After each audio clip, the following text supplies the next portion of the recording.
Hey everybody, how's it going? Josh here, and as we get closer and closer to the release date of Godzilla King of the Monsters, new pieces of merchandise and/or apparel are being revealed every single day, hinting at a new character, hinting at characters we already knew about, but just more details of them, or in general just plot details. And Lego does this a lot with their Lego stuff for different properties. But recently, toys instead from Jakks Figures seem to have leaked or at least revealed an early showing of a new form for Godzilla. And this form, which is similar it seems in appearance to a Burning Godzilla form, is actually instead being called Fire Godzilla. And this is an interesting change considering how Burning Godzilla is already a well-known, I guess you could say, power-up of some sort for the King of the Monsters. And another reason it's also kind of interesting is that the difference in naming could be a hint it's actually a different form, and at the same time it's interesting to the monsterverse as a whole, because if it is a different form, that means Burning Godzilla may actually come just in the future, and this is like a proto Burning Godzilla form of some sort. Now, based on descriptions, the Fire Godzilla form may be a byproduct of Mothra's energies transferring to Godzilla. And this is actually, a lot of this is from GodzillaNews.com because they kind of broke this whole thing. But this energy boost will seemingly be stacked on top of another energy boost Godzilla is rumored to receive, which is kind of that moment you see in the trailer where he's glowing blue, even on his spine part. The fins are kind of going blue, and he is shooting like the really powerful atomic breath into the sky. And I guess on top of that, Mothra will give him extra energy, which will enter him into this Fire Godzilla form that I guess we're now calling it. While many people may see this as a simple name change to the same transformation, this difference in origin, I believe, actually further cements the two forms being similar but not equal. Now, Burning Godzilla is a byproduct of Godzilla absorbing too much radiation for his body to properly metabolize, and because of this, his natural equilibrium with regards to like a pseudo-nuclear fission type thing isn't achieved. Now, this could result in Godzilla exploding, they say in the movies like Godzilla vs. Destroya, with various negative consequences to the environment around him depending on how much energy is actually being released, because it kind of varies. Sometimes Godzilla has a lot more energy, sometimes his energy output is growing continuously.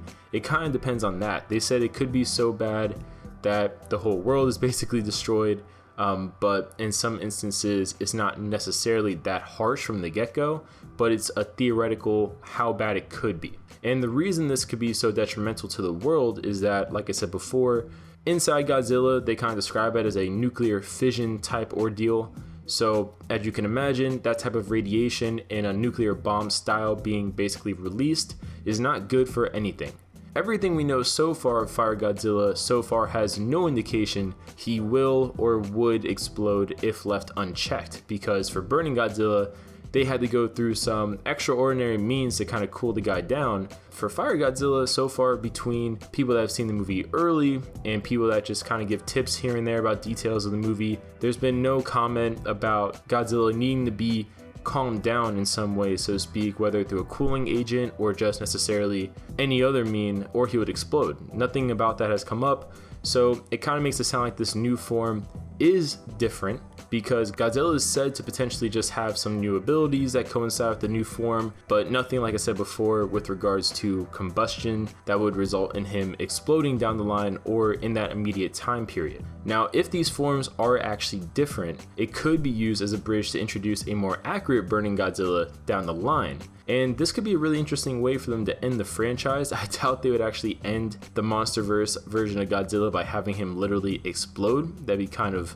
I think, a bit out there, and I don't really know how fans would react to that. This could be really interesting because if you could argue, since they've kind of set up that Mothra and Godzilla species have worked together in the past, you can kind of make a thing where Mothra makes it a more natural form for Godzilla to achieve. Like the Burning Godzilla form is something that is achievable, but that is more so achieved through synthetic means of giving Godzilla more energy, which is also why you could say the Burning Godzilla form is at threat of him exploding instead of it just being more, I guess, easier to handle power-up for Godzilla, which I guess is what we're going to call the Fire Godzilla form now. So I do think there could be a really interesting thing with that. Whatever the creature is in the Godzilla vs. Kong movie that presumably presumably both monsters will team up in some way to fight. It'd be really interesting if maybe based upon seeing the Fire Godzilla form, humanity's like, alright, let's repeat that thing, but we don't have a Mothra right now, so let's feed him some artificial energy or feed him some energy through artificial means. Then maybe they recreate the Fire Godzilla form, but instead of recreating it properly, whatever they do, because it's probably going to be different than how Mothra does it, it instead makes Godzilla more unstable, thus Burning Godzilla instead of Fire Godzilla in that instance. But comment below your guys' thoughts. What do you guys think about this stuff? Let us know down below, and we'll see you guys later.